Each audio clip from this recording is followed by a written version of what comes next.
কিয়ামতের দিন নিজেই বলবেন, হে দুনিয়ার মানুষেরা, আমি রব্বুল আলামিন পৃথিবীর জমিনে ক্ষুধার্ত ছিলাম, আমাকে কেন খাদ্য দেওয়া হয় নাই? আমি পিপাসার্ত ছিলাম, আমাকে কেন পানি দেওয়া হয় নাই?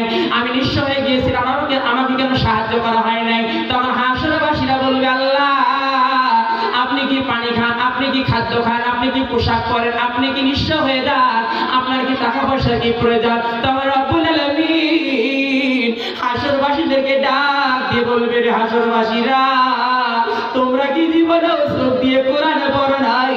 আমি আল্লাহ কোরআনের মধ্যে ঘোষণা করে দিয়েছি, ওয়ালা ইয়াহুদ্দু আলা তাআমিল মিসকিন। আল্লাহু আকবার।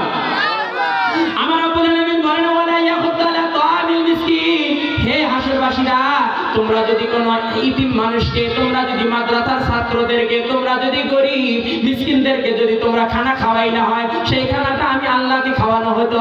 তোমরা যদি কোনো ইতিম মিসকিনকে তোমরা যদি একটা পোশাক দিলে হয়, সেটা আমি আল্লাহকে দেওয়া হইলে হয়। তোমরা যদি কোনো ইতিম মিসকিনকে তোমরা যদি 10টা টাকা দিয়ে সাহায্য করলে হয়, তাহলে সেই টাকাটা আমি আল্লাহ রাব্বুল আলামিনকে দেওয়া হইলে হয়।